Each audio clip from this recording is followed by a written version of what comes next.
We, of course, had Peter Dutton say thanks but no thanks to an invitation to attend the Jobs and Skills Summit. The Nationals did attend, though, through David Littleproud. So what have they made of it? Joining me live is Shadow Infrastructure Minister Bridget McKenzie. Thanks very much for your time.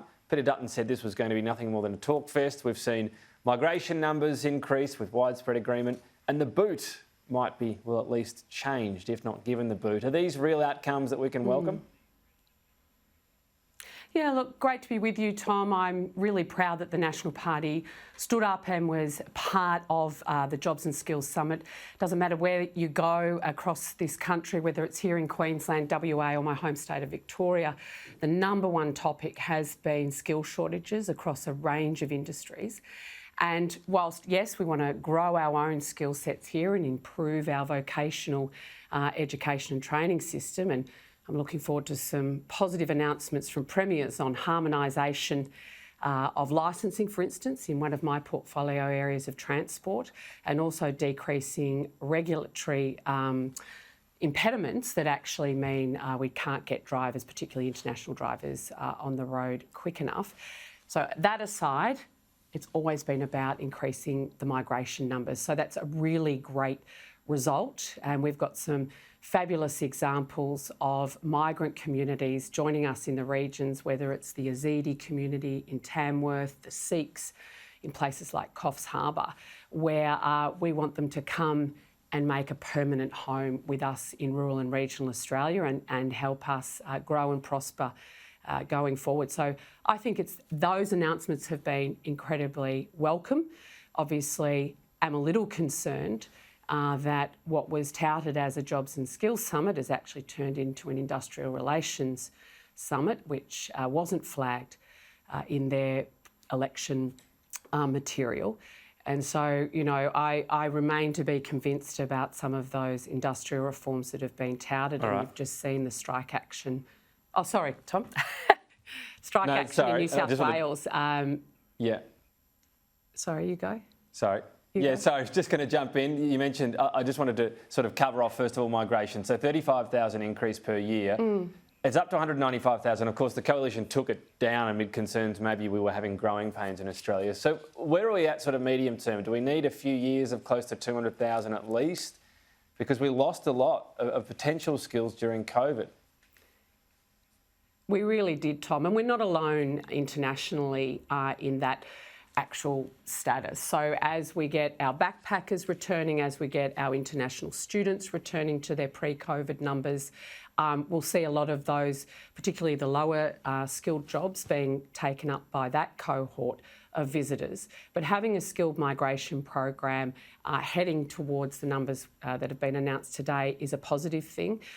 We need to make sure that the skills that are listed are actually relevant and the things we need. If you look at, again, another area, truck drivers, for instance, aren't on the skilled migration list. Out of the occupations that help us build things in my infrastructure area, we've got skill shortages touted 34 out of the 50 occupations, everything from not just chippies and concreters, but indeed architects, scientists, project managers and the like. So 34 out of the 50 occupations we're going to have skill shortages in.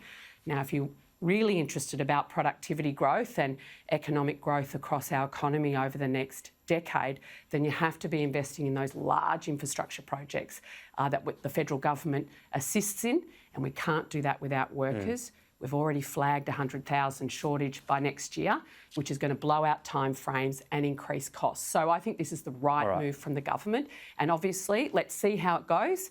Always increase it if we need.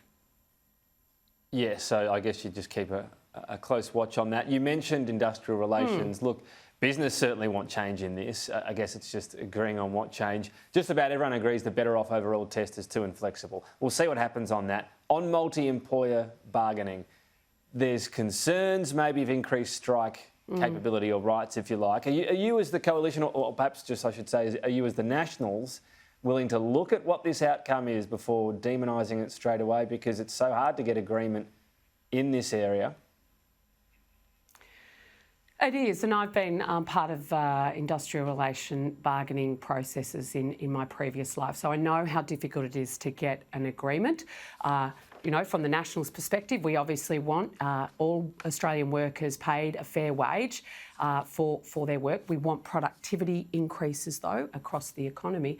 But I think just listening to your previous story about the strike action being undertaken in New South Wales, industry-wide bargaining can lead to strike action being taken across the country, not just in the individual employer concerned. And so I think we're going to have to see a lot more detail from the Labor Party. Isn't it important to see, on what the plan in particular, is? if there's more right to strike? That seems to be an open question. So don't we need to see if that is the case before saying this is what it'll do, this is what it'll cause? Well, I just said that, Tom. I said, let's look at the detail, but we won't be supporting anything that actually increases strike action because, again, it blows out the costs of projects and actually increases the cost as well and the time frame to deliver on them. All right, there's your red line. I think it's fair enough on detail on this stuff because we're still wanting it as well as journalists. It's complex. Just finally... Yeah, it is. It is very complex, and that's the problem with it, isn't it? Let me ask you just finally and quickly, you're quite outspoken around the Morrison ministry scandal. There's a further inquiry into that. Is that a good call from Labor? Do we need to know more details about it? Well, I think the Labor Party are in government, obviously at the time when the former Prime Minister's actions around swearing himself into multiple ministries was disclosed, and I was surprised as everybody to read it in the Australian, an extract prior to the book Plague being released. I was calling at the time that this had significant impact on trust in government, on accountability, on transparency. And so I think the government has made a decision to have an inquiry. It's an administrative inquiry. The terms of reference, as I understand it, are quite tight. And so let's see what that brings, because we don't want this to be able to be done again. Ministers are accountable for the authority that they hold on behalf of the Crown in their executive appointments, and we need to have clarity and transparency around who holds that authority at any given time. Okay. Got to leave it there. Bridget McKenzie, thank you. Talk soon. Thanks, Tom.